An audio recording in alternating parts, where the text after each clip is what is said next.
Bacaan kita hari ini diambil dari Kejadian 11 ayat yang ke-10 sampai 26. Demikian firman Tuhan. Keturunan Sem.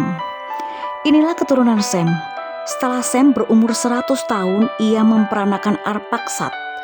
2 tahun setelah air bah itu, Sem masih hidup 500 tahun. Setelah ia memperanakan Arpaksad, dan ia memperanakan anak-anak lelaki dan perempuan. Setelah Arpaksad hidup 35 tahun, ia memperanakan Selah. Arpaksad masih hidup 403 tahun. Setelah ia memperanakan Selah, dan ia memperanakan anak-anak lelaki dan perempuan. Setelah Selah hidup 30 tahun, ia memperanakan Eber.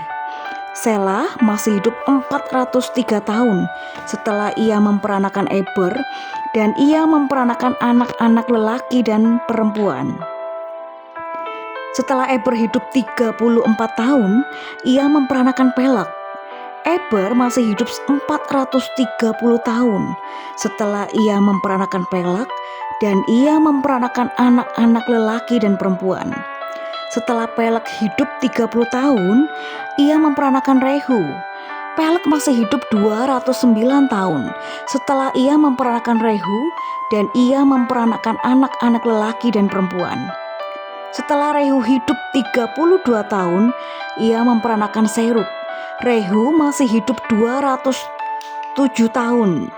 Setelah ia memperanakan Serug, dan ia memperanakan anak-anak lelaki dan perempuan. Setelah Serug hidup 30 tahun, ia memperanakan Nahor. Serug masih hidup 200 tahun setelah ia memperanakan Nahor, dan ia memperanakan anak-anak lelaki dan perempuan. Setelah Nahor hidup 29 tahun, ia memperanakan Terah. Nahor masih hidup 119 tahun setelah ia memperanakan Terah, dan ia memperanakan anak-anak lelaki dan perempuan.